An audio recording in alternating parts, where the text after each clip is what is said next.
কি করতে চান? আত্মাটি কথা বলে না, কিন্তু তার দীর্ঘশ্বাস ফেলার মতো একটি শব্দ শোনা যায়।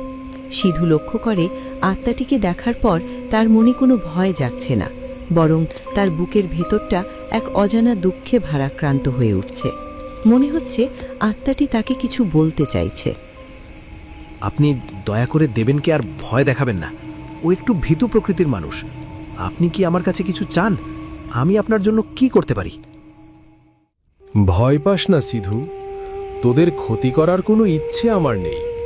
আমি শুধু একটু শান্তির খোঁজে তোর সামনে এসেছি। আরে, আপনি আমার নাম জানেন কিভাবে? আর আপনার কণ্ঠস্বর এত যন্ত্রণা কেন আপনার গলায়? আপনি কে? কেন এই নীল কুয়াশার মাঝে বন্দী হয়ে আছেন? আমি এই গ্রামেরই এক হতভাগা মানুষ ছিলাম। আমার নাম ছিল সনাতন। আজ থেকে 7 বছর আগে এক বৃষ্টির রাতে আমাকে খুব অন্যায়ভাবে মেরে এই নদীর ধারে পুঁতে ফেলা হয়েছিল। আমি মরতে চাইনি সিধু। আমার ছোট ছোট সন্তান আর স্ত্রীর কাছে ফিরতে চেয়েছিলাম, কিন্তু লোভী মানুষের হাত থেকে আমি বাঁচতে পারিনি। কে আপনার সাথে এমন নিষ্ঠুরতা করল? আর আপনি আমাকেই বা কেন এসব বলছেন? কারণ তোর মনটা পরিষ্কার। ওই যে নীল কুয়াশা দেখছিস, এটা আসলে আমার জমে থাকা চোখের জল আর না পাওয়া ইনসাফের ধোঁয়া। যারা আমাকে মেরেছে তারা আজও বুক ফুলিয়ে এই গ্রামে ঘুরে বেড়াচ্ছে। আমি মুক্তি পাচ্ছি না সিধু। আমার অতৃপ্ত আত্মা এই বাঁশঝাড়ে আটকে আছে। আমার শেষ ইচ্ছা, আমার দেহের অবশিষ্টাংশ খুঁজে বের করে তার শতস্কার করা হোক এবং অপরাধী শাস্তি পাক। তবেই এই নীল কুয়াশা বিলীন হবে। আপনার কাহিনী শুনে বুকটা ফেটে যাচ্ছে। আমি ভাবতেও পারিনি আমাদের এই শান্ত গ্রামে এমন কোনো পাপ লুকিয়ে আছে। আমি আপনাকে কথা দিচ্ছি সনাতন কাকা, আমি আপনাকে এই কষ্ট থেকে মুক্তি দেব। আপনার আত্মা যাতে শান্তি পায় তার জন্য আমি যে কোনো ঝুঁকি নিতে রাজি। তুই জানিস না তুই কার বিরুদ্ধে নামছিস। খুব শক্তিশালী তারা, কিন্তু তোর সাহস দেখে আমি ভরসা পাচ্ছি। মনে রাখিস, প্রতি রাতে এই নীল কুয়াশা তোকে পথ দেখাবে, কিন্তু সাবধান, কারো কাছে এই রহস্য ফাঁস করিস না আপাতত। আমি কথা দিলাম, আজ থেকে আপনার মুক্তিই আমার লক্ষ্য। আত্মাটি ধীরে ধীরে কুয়াশার ভেতরে মিলিয়ে যেতে শুরু করে। সিধু দাঁড়িয়ে থাকে এক দৃঢ় সংকল্প নিয়ে। তার কানে তখনও আত্মার করুণ আকুতি প্রতিধ্বনিত হচ্ছে।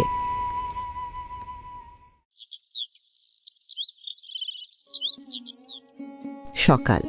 সিধুর বাড়ির উঠোন। সিধু বারান্দায় বসে শূন্য দৃষ্টিতে আকাশের দিকে তাকিয়ে আছে।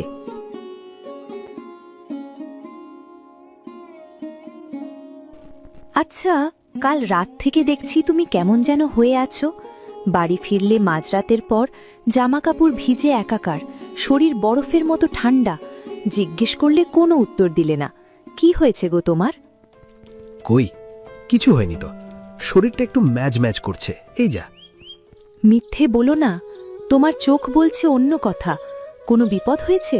দেবেনের সাথে কোনো ঝামেলা হয়েছে নাকি?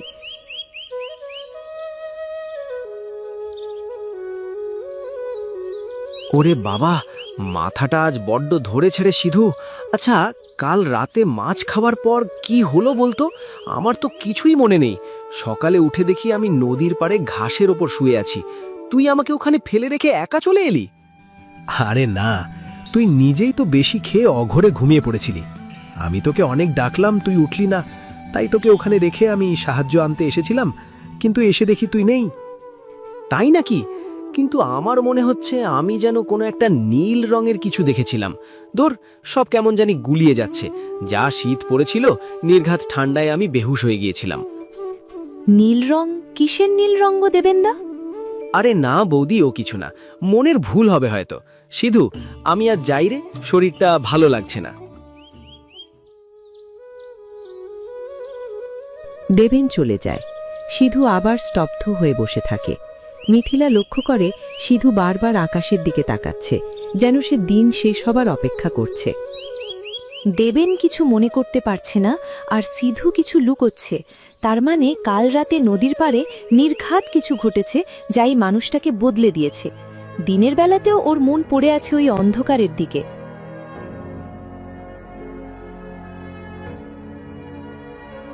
মিথিলা, আজ রাতে আমার ফিরতে একটু দেরি হতে পারে, তুমি খেয়ে শুয়ে পড়ো। কেন, রাতে আবার কোথায় যাচ্ছ শুনি?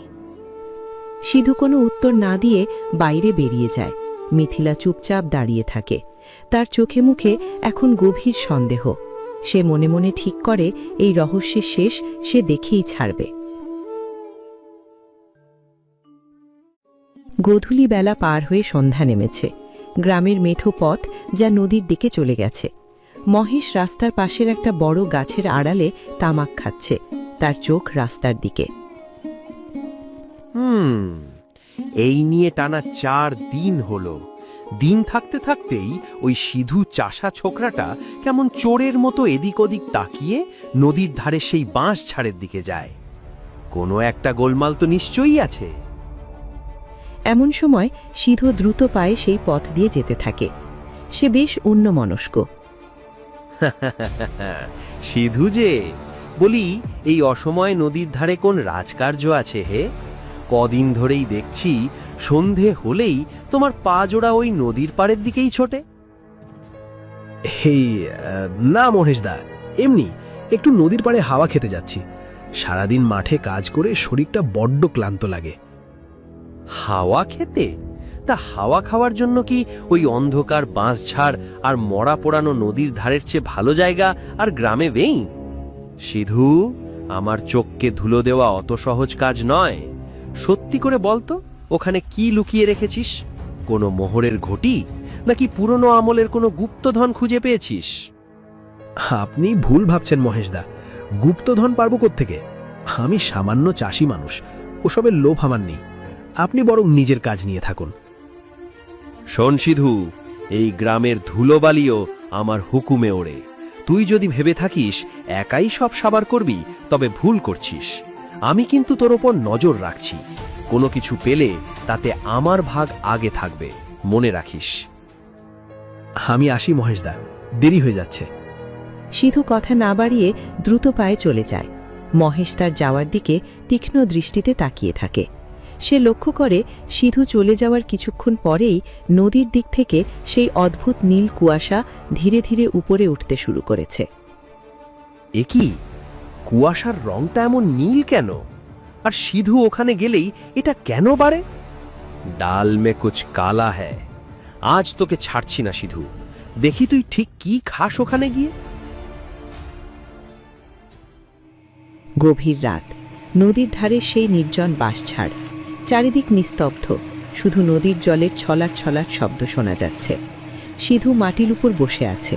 হঠাৎ চারপাশ নীল আলোয় ভরে ওঠে এবং ঘন নীল কুয়াশা মাটি থেকে কুণ্ডলি পাকিয়ে উপরে উঠতে থাকে। আপনি এসেছেন সনাতন কাকা? আমি আপনার জন্যই অপেক্ষা করছিলাম। এসেছি রে সিধু।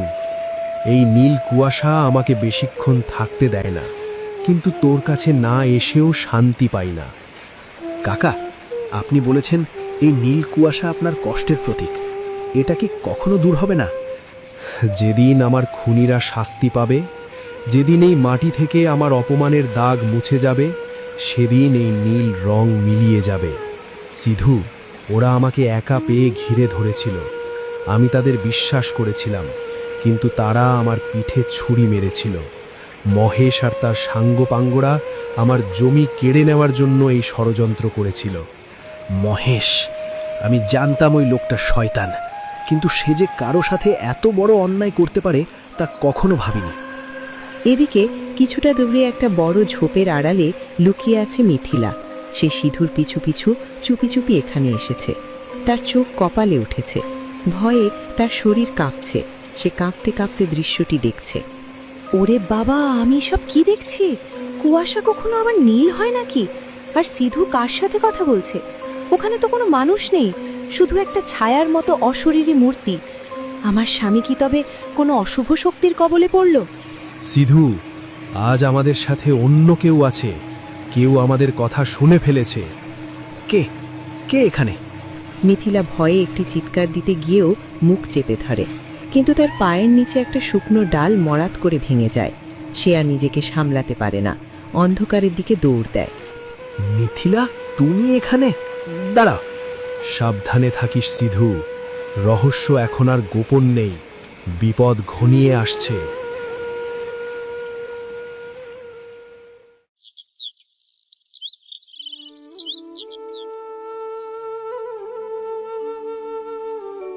বাবা, ও বাবা, আমাদের রক্ষা করুন। আমার সংসারটা যে ছারখার হয়ে যাচ্ছে। আমার স্বামী এক ঘোর বিপদে পড়েছে বাবা। অস্থির হয়ে না মা, আমি বুঝতে পারছি কেন তুমি এখানে এসেছো। ওই নীল কুয়াশার মায়া বড়ই ভয়ঙ্কর। আপনি জানলেন কি করে বাবা? আমি তো কাউকে কিছু বলিনি। সিধু আজকাল মাঝরাতে নদীর ধারে অশরীরী আত্মার সাথে কথা বলে। ওর শরীর যেন দিন দিন পাথরের মতো শক্ত হয়ে যাচ্ছে। দয়া করে ওকে বাঁচান। কারো অমঙ্গল করার শক্তি ওই আত্মার নেই মা। নীল কুয়াশা কোনো অভিশাপ নয়, ওটা হলো এক অতৃপ্ত হৃদয়ের হাহাকার। সেই আত্মা নিজেই বিপদে আছে, আর সে তোমার স্বামীর মাধ্যমে মুক্তি চাইছে। সিধুকে এখানে নিয়ে এসো।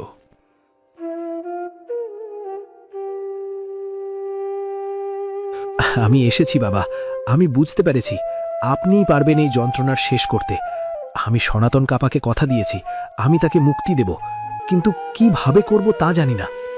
তুমি এক মহৎ কাজ হাতে নিয়েছ সিধু, কিন্তু এই পথ বড় কঠিন।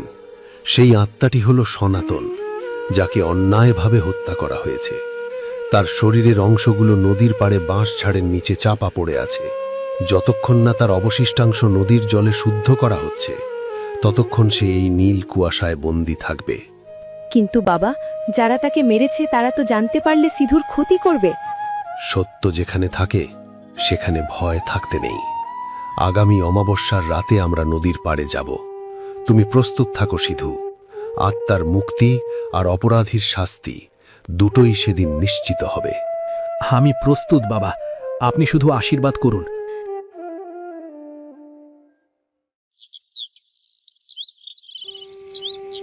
সাধু বাবার আশ্রমের পেছনের নির্জন পথ। সাধু বাবা সিধুর সঙ্গে নিচু স্বরে কথা বলছেন। মহেশ গাছের আড়ালে লুকিয়ে সব শুনছে। শোন সিধু, যে সত্য তুমি জেনেছ তা বয়ে বেড়ানো অনেক কঠিন। তুমি তো ইতিমধ্যে জেনে গেছো যে আত্মাটি হলো সনাতনের। আজ থেকে 7 বছর আগে গ্রামের মোড়ল হওয়ার নেশায় আর জমির লোভে মহেশ তাকে রাতের অন্ধকারে হত্যা করেছিল। তারপর সেই লাশ গুম করে দিয়েছিল নদীর ধারের ওই বাঁশঝাড়ে। সনাতনের অতৃপ্ত আত্মা আজও সেখানে ইনসাফের অপেক্ষায় কাঁদছে। ওই নীল কুয়াশা আসলে মহেশেরই পাপের বিষ। এটা আমাকে সনাতন কাকা আগেই বলেছিল, তবে ব্যাপারটা নিয়ে আমি দ্বিধায় ছিলাম। কিন্তু আপনার মুখের কথা তো কখনো মিথ্যে হবার নয়। ছি, মহেশদা এত খারাপ? ও এত বড় একটা পিশাচ? যে মানুষটা তাকে বড় ভাইয়ের মতো শ্রদ্ধা করত, তাকেই সে এভাবে শেষ করে দিল। আমি এর বিচার করবই বাবা। হঠাৎ অন্ধকারের আড়াল থেকে মহেশ বেরিয়ে আসে। তার হাতে একটি লাঠি, মুখ রাগে আর ভয়ে বিকৃত হয়ে আছে।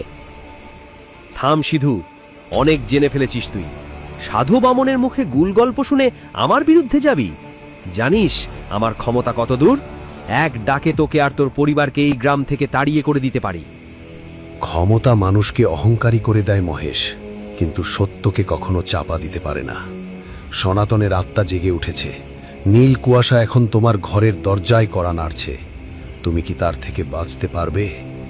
চুপ করো বুড়ো, কোনো আত্মা ফাত্তা আমি মানি না। সিধু, তোকে শেষ সুযোগ দিচ্ছি। নদীর ধারের ওই সব নীল কুয়াশার গল্প ভুলে যা, না হলে কাল সকালে সূর্য তুই আর দেখতে পাবি না। ভয় আমি পাই না মহেশদা। এতদিন আপনাকে শ্রদ্ধা করতাম, কিন্তু আজ আপনাকে দেখে আমার খুব ঘৃণা হচ্ছে। আপনি শুধু একজন খুনিই নন, আপনি একজন ভীরু। নীল কুয়াশা আপনাকে তাড়া করছে বলেই আজ আপনি এখানে এসে আমাদের ভয় দেখাতে এসেছেন।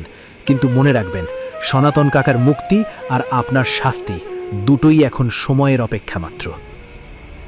দেখব তোরা কি করিস। পুলিশ, আদালত সব আমার পকেটে। আমাকে ছোঁয়ার সাধ্য কারণ নেই। ওর বিনাশকাল আসন্ন সিধু। যাও, অমাবস্যার রাতের জন্য তৈরি হও।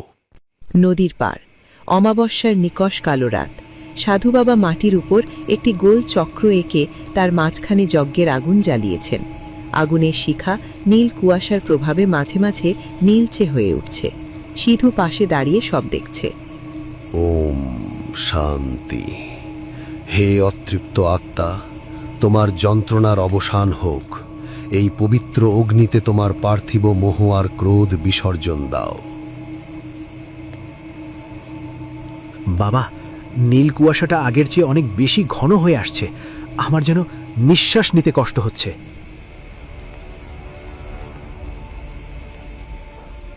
থামাও এসব। আমি এই যজ্ঞ হতে দেব না, কিছুতেই না।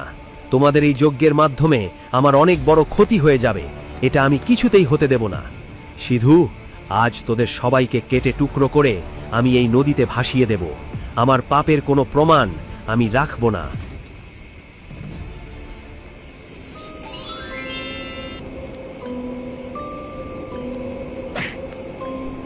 মহেশ, তোর সময় শেষ। 7 বছর ধরে আমি এই মাটির নিচে তোর বিনাশের অপেক্ষা করেছি। আজ তোকে আমার হাত থেকে কেউ বাঁচাতে পারবে না, কেউ না।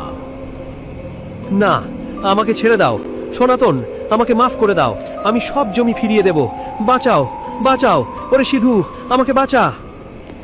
আত্মার প্রচণ্ড শক্তিতে মহেশ মাটিতে আছাড় খায়। কুয়াশা তাকে যেন আষ্টে পিষ্টে জড়িয়ে ধরছে। মহেশ দিশেহারা হয়ে পাগলের মতো হাত পা ছুটতে থাকে, কিন্তু পালানোর পথ পায় না। সনাতন, ক্রোধ সম্বরণ করো, হিংসায় মুক্তি নেই।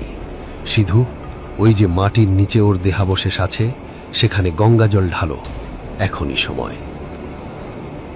হে মুক্তিকামী আত্মা, আলোর দিকে তাকাও, অন্ধকার ত্যাগ করো। ওম শান্তি, শান্তি, শান্তি। যজ্ঞের আগুন হঠাৎ দপ করে জ্বলে ওঠে। নীল কুয়াশা মহেশকে ছেড়ে দিয়ে আকাশের দিকে কুণ্ডলি পাকিয়ে উঠতে থাকে। মহেশ জ্ঞান হারিয়ে মাটিতে লুটিয়ে পড়ে, আর তার অবয়বটি ধীরে ধীরে শান্ত হতে শুরু করে।